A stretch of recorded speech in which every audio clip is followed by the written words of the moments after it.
crocodiles, how are you? I hope you're being safe, that you're staying at home, and that you're washing your hands a lot through the day. As for that, I have a challenge for you. We're going to call it the coronavirus challenge. You're going to paint with a marker a virus on your hand, and you have to wash your hands as much as possible throughout the day.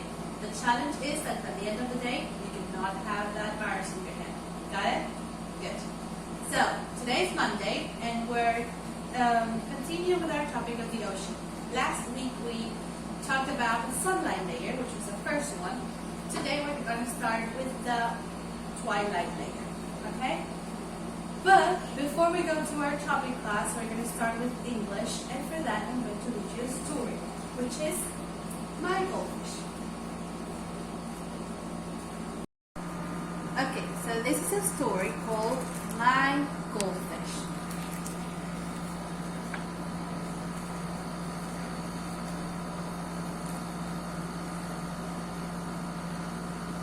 I won something at school.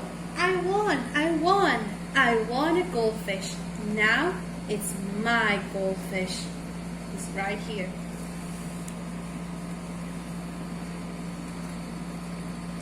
Where will I take my goldfish? To my home. What will I do with my goldfish? It has to have a home, too. I will put my goldfish into a fish bowl. The bowl has water in it. Now my goldfish has a home. Then my Uncle Dan came. Uncle Dan said he had something for me. A big new home for my goldfish. It was a fish tank. The bowl was a little home, and the tank will be a big home.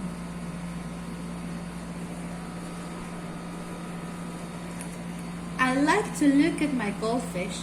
It goes up, it goes down, it goes here in the water, it goes there. How does it go in the water? It swims. What helps my goldfish to swim? Fins. Some of the fins are big, some of the fins are little. Fins help my goldfish to swim. Uncle Dan had some food for my goldfish too. What was the food? Little white worms. Now I put some worms in the tank. Look at my goldfish eat the food. Some of the worms go down. My goldfish goes down too. Look how it eats and eats.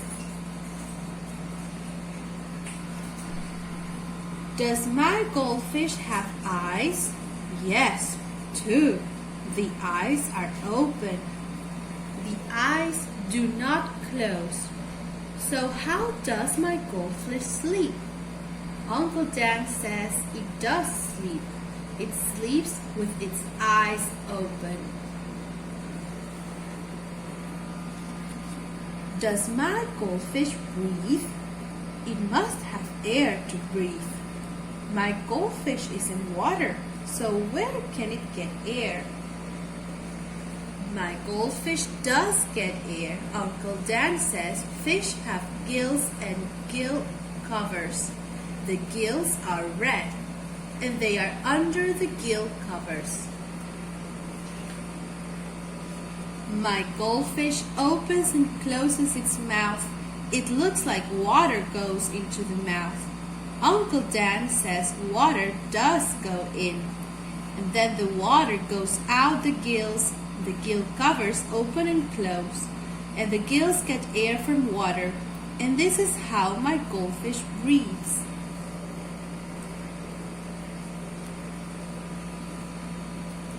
Can I find air in the water? Yes, I can. I can see it. I see little air bubbles. Air bubbles here, air bubbles there, air bubbles from the fish's mouth, and air bubbles from the plants too.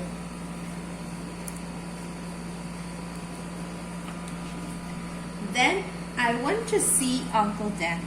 He says he has goldfish that have eggs. he has baby goldfish too. Goldfish eggs and baby fish are new to me.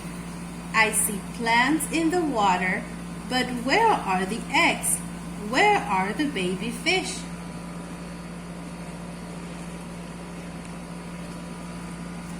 Uncle Dan gets me some eggs to look at.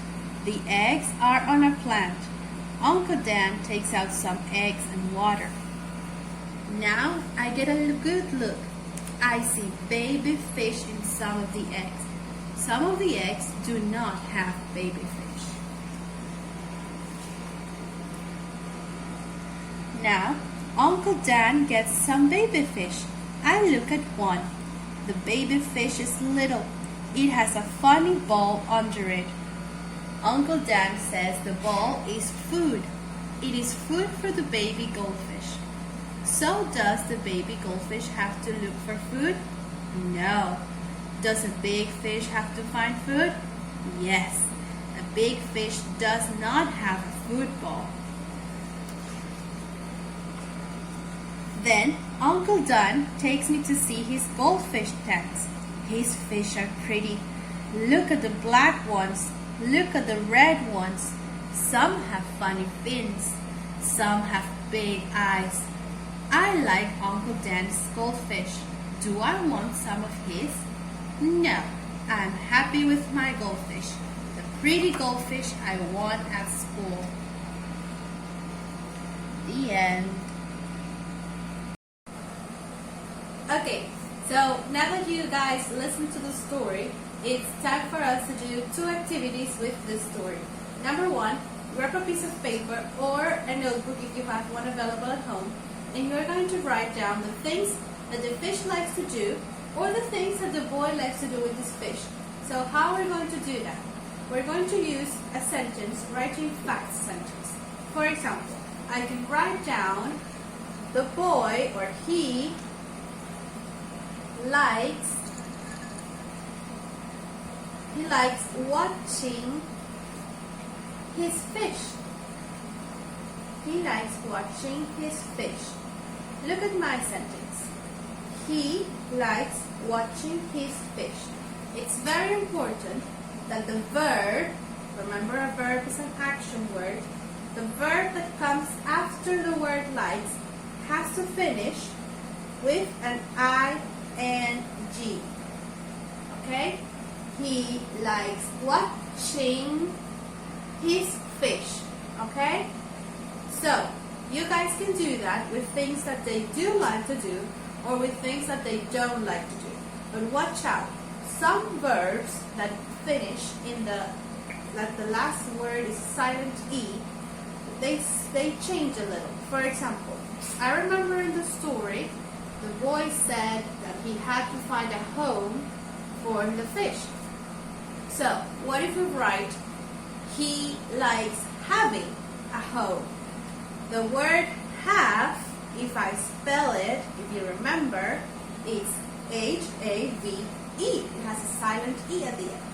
So when I'm going to write the word having, I need to cross that E and then write I-N-G. Okay? So it's have, I cross the word, the letter E, and then I add I-N-G. So again, if I'm going to write, what was the sentence again? He likes having a home. I'm going to use the other marker so you guys can see it better. He likes having a home. Can you see it? He likes having, no E in the middle, no silent E, directly to I-N-G. So give it a go. Try doing this at home. Try to do at least 3 things they do like to do and 3 things they don't like to do. Now, the other activity we have to do, I have sent you an email and it has an activity that goes like this. I'm going to try and show it to you. Can you see it? So, it has 2 sides and they say the same thing. My fish my fish. So what do you have to do? You're going to create your own fish. It doesn't have to be a goldfish. It can be any type of fish you want. But here's a trick. It has to be opposites. What's an opposite? For example, if I have white, the opposite of white is black. If I have a happy fish, then the opposite of a happy fish would be a sad fish. Okay? So they have to be two opposite fish. And in the lines you have there, you have to use a descriptive phrase to describe that fish. What is a descriptive phrase? Not only saying my black fish. No, try to use as many descriptive words as we can. For example, my big, bright, happy fish. Okay? Not just one. Try to use a very descriptive noun phrase. I hope to see your work very, very soon. Upload it to Class Dojo. And remember, if you have any doubts, guys, you can text me through Class Dojo app, or you can send me videos. I hope to see you soon. Be safe. Bye.